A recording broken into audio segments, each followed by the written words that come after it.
अली के सामने बैठा अदब से। बड़ी देर के बाद अली का बेटा क्या जरूरत है का सरकार ये मामला है, इस्लाह माशरा के लिए बादशाह ने पूछा क्या करना होगा। एक दरबानी ने कहा तरबियत, मैंने कह दिया माहौल। बादशाह ने कहा दोनों को प्रैक्टिकल दिखाना होगा। मेरे दोस्त दरबारी ने प्रैक्टिकल दिखा दिया कि बिल्ली आई, मुंह में प्लेट है, उसमें मोमबत्ती जल रही है, उसने करतब भी देखा है, मगर उसके बावजूद न प्लेट गिरी न मोमबत्ती बुझी, न कोई नुकसान हुआ, बिल्लियां गुजर के चली गई। अब मैंने कहा माहौल, इस पर कोई मेरे पास दलील नहीं है। अल्लाह के वली ने आंखें बंद की है। कब तुम्हें प्रैक्टिकल दिखाना है? कहा हुजूर 5 दिन बाकी है। ठीक 30वें दिन आखिरी दिन मैं दरबार में आऊंगा। तुम जो है अपना दावा ठोक दो कि मैं 30वें दिन उसकी दलील पेश करूंगा। ये दरबारी जाकर बादशाह को कहा मैं फला दिन दलील पेश करूंगा। अब इंतजार हो रहा है, वक्त गुजर रहा है, चंद मिनटों का फासला है। अब दलील जो है दलील अभी तक आई नहीं है, ये प्रैक्टिकल पेश नहीं किया है। जब तक अल्लाह का वली अपने बगल में पुराना सा झोला लटकाए हुए दरबार बादशाह में आए हैं। आने के बाद एक जगह बैठ गए। कहा हे वजीर, तुम माहौल के बुनियाद पर अपना अमल पेश करो। इतना कहना था कि अल्लाह के वली खड़े हुए। कहा पहले उसे बुलाओ जिसने तरबियत का दावा दिया है, मैं उस तरबियत को देखना चाहता हूँ। फिर बादशाह ने ताली बजाई है, तरबियत का नारा लगाने वाले ने बिल्लियों को बुलाया है। फिर वो नाच कर उछल कूद कर प्लेट गिरे बगैर मोमबत्ती बुझे बगैर चली गई है। तब जैसे ही वो बिल्लियां जाने लगी, फौरन जो है अल्लाह के वली ने अपने पुराने झोले से 2-4 दर्जन चूहों को निकाला है और बिल्लियों की तरफ खोल दिया है। जैसे ही चूहे दौड़े हैं, बिल्लियों ने प्लेट फेंका है, बिल्लियों ने मोमबत्ती फेंकी है और पूरे दरबार में वाही तबाही मचा दी है। इदारे शरिया ने तरबियत का माहौल बनाया है, मगर अपने गांव से जहेज मांगने वाले इन लालची चूहों को घर भगाओगे।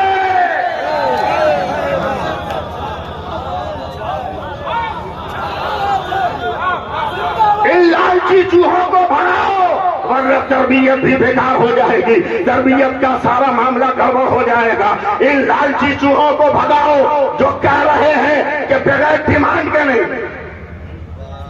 और अब तो 1 महीने से रात बदल गई,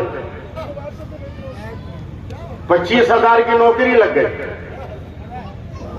तिलक का बिल, जहेज का बिल 10 लाख हो गए। मुझको कितना दोगे बे?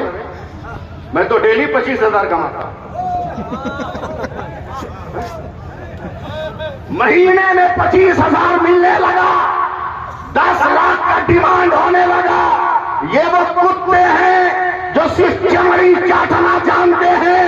अगर इन्हें भगाकर अपना समाज बनाओगे तो आज फलस्तीन की आजादी के लिए रोना नहीं होगा और मस्जिद अक्सा की आजादी के लिए रोना नहीं होगा, बल्कि हमारी माओ का दूध वो ताकत रखता है कि जिस मैदान में चाहेंगे हम खालिद इब्ने वलीद की अजमतों का झंडा लहरा।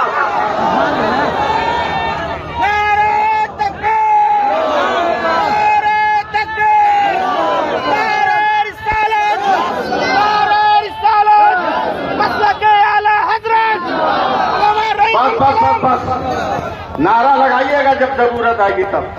पहले इन लालची कुत्तों का इलाज कीजिए।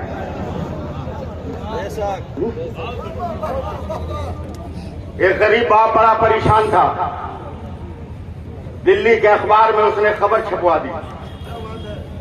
बड़ी खूबसूरत सोमो सलात की पाबंद, उमूर खारादारी में माहिर, खूबसूरत हसीन जमील बच्ची के लिए रिश्ता मतलूब है।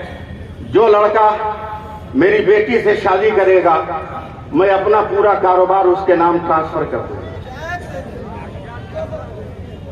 सुबह का सूरज निकलते ही लालची लुटेरों की लाइन लग गई। न जाने कितने फटे हुए जींस पहने हुए नौजवान लाइन में खड़े हैं। यह भी एक फैशन की निशानी है। तवज्जो दे। बड़ी मुश्किल से एक लड़के को सेलेक्ट करके बोली आदि साहब रिश्ता हो गया। 10-15 दिन के बाद शौहर ने बेगम से कहा बेगम अब्बा जान ने अब तक बिजनेस ट्रांसफर नहीं किया। कहा तुमने मांगा ही नहीं, मांगो। जरूर देंगे। चला है ससुराल, वही जूता पहना जिसको चुरा कर सालियों ने चूना लगाया था, वही सोने की अंगूठी पहना जिसको पहनाते हुए न जाने कितनी बार सास रोई थी, वही घड़ी कलाइयों पे बांधा जिसको खरीदते हुए न जाने गरीब बाप ने कितने कट्ठा जमीन बेच दिया था। चला है इचलाता हुआ और अपने ससुर को दोनों हाथ छाड़ कर कहता, अब्बा जान अस्सलाम वालेकुम। अब्बा आपने अब तक बिजनेस ट्रांसफर नहीं किया, बेटा तूने मांगा ही नहीं। कब आया हूं दे दीजिए, का बैठो इत्मीनान से लेके आता। 2-2.5 घंटे के बाद 36 इंच का एल्युमिनियम का कटोरा सर पे लेके निकले बड़े भैया कि परेशान के कौन सा कंप्यूटर है जो 36 इंच के प्याले में अट गया है। और जब बैठे हैं बड़े मियां तो देखा वो कटोरा खाली। दामाद ने उछल कर कहा, अब्बा जान ये क्या है? का पूरा बिजनेस का क्या मतलब? का जब तक बिटिया की शादी नहीं हुई थी यही कटोरा लेकर दिल्ली जाने मस्जिद के दक्षिणी दरवाजे पर मैं रोजाना भीख मांगता था। आज से मैं तुमको ट्रांसफर कर रहा हूं। भिखमंगो, अगर गरीब बेटियों के बाप से मांगोगे तो तेरी औकात तू कौड़ी की हो जाएगी। अगर किसी बेटी के बाप से मांगना है तो चले दारे शरिया का दामन था और फातिमा के बाप से मांग ले, तेरी दुनिया भी बना दे, तेरा हुक्मा भी बना दे।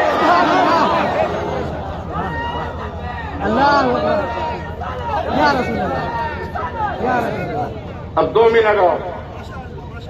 हजरत महमूद गजनवी ने अपने दरबार में कहा कि कोई है जो मुझे हजरत खिज़िर अलैहिस्सलाम की जियारत करा दे। एक दरबारी खड़ा हुआ, कहा हुजूर अगर इजाजत दीजिए तो मैं करा सकता हूं। कहा कैसे? कहा बहुत कठिन अमल है, 6 महीना जाके दरिया के किनारे मुझको अमल करना होगा, तब हजरत खिज़िर अलैहिस्सलाम की जियारत होगी। हजरत महमूद गजनवी ने कहा जा मैं इजाजत देता हूं। उस गरीब ने कहा हुजूर चला तो जाऊंगा दरिया के किनारे, मगर 6 महीने तक मेरे खानदान और मेरे बच्चों की परवरिश कौन करेगा? हजरत महमूद गजनवी ने कहा मैं उसकी जिम्मेदारी लेता हूं। तवज्जो दीजिएगा, मैं जानता हूं मैं एक एक लफ्ज पे आपसे बुलवा सकता हूं, लेकिन जबान से आज नहीं बुलवाना है, दिल से बुलवाना है। कहा जाओ। हजरत आलमगीर ने खर्चा बर्दाश्त कर लिया। 6 महीने होने पर उसे बुलाया गया तो हाथ जोड़कर रोते हुए कहा सरकार मैं नाकाम हो गया, मगर 6 महीने की और अगर मोहलत दे दे तो यकीनन मैं हजरत खिज़िर अलैहिस्सलाम का दीदार करा सकता हूं। कहा जाओ। मैंने 6 महीना और दिया। साल भर के बाद बुलाया गया। क्या हुआ? अब तक दीदार नहीं हुआ? का सरकार माफ कर दीजिएगा, मैं बहुत गरीब हूं, अपने बच्चों को भरपेट खिला नहीं सकता था। बच्चों को भरपेट खिलाने के लिए यही एक तरीका था, कम से कम साल भर मेरे बच्चों ने भरपेट खा तो लिया। अब जो सजा देनी है दे लीजिए। महमूद गजनवी दरबारियों की तरफ रुख करते, कोई भी दरबारी इसके लिए सजा मुतय्यन करे। एक दरबारी ने कहा हुजूर इसको बूटियों में बदल दीजिए, टुकड़े टुकड़े कर दीजिए। एक गोरा चिट्टा आदमी उठा और उसने कहा सुभान अल्लाह, बहुत सही फैसला है। और कोई है जो इस मुजरिम के लिए सजा तजवीज करे? तवज्जो दे। एक खड़ा हुआ दरबारी, कहा हुजूर इसकी बूटियां करके कुत्तों के सामने दे दिया जाए। फिर वही गोरा चिट्टा लंबा चौड़ा आदमी खड़ा हुआ, कहा सुभान अल्लाह, बहुत अच्छा फैसला। फिर हजरत महमूद गजनवी ने कहा और कोई है जो मुजरिम के लिए अपना फैसला सुनाए? तब उनके चहीते गुलाम हजरत आयाज उठे, कहा सबसे बेहतरीन फैसला है कि इसे माफ कर दिया जाए, इसलिए कि साल भर तक इसके बच्चों को आपने खिलाया कि आपका माल कम हो गया, आपका जाहो जलाल कम हो गया, आपके मकामो मनसब में तिनके लग गए। बोला नहीं आया, इसका माफ कर दीजिए। फिर वही गोरा चिट्टा आदमी खड़ा हुआ, का सुभान फैसला। अब महमूद गजनवी पलटे ही इस गोरे चिट्टे की तरफ, तू कौन है? उसने कहा बूटी बूटी कर दो, तूने कहा सुभान अल्लाह फैसला सही। उसने कहा उसकी बूटियों को कुत्तों के सामने डाल दो, तुमने कहा फैसला सही है सुभान अल्लाह। मेरे अयाज ने कहा माफ कर दो, तुमने कहा फैसला सही सुभान अल्लाह। आखिर वजह क्या है? जवाब सुनिए ताजपुर वालों, कुर्बो जवाब से आने वालों। उस गोरे चिट्टे आदमी ने कहा, पहले आदमी ने जो कहा बूटियां बना दीजिए, वो एक कसाई का बेटा है,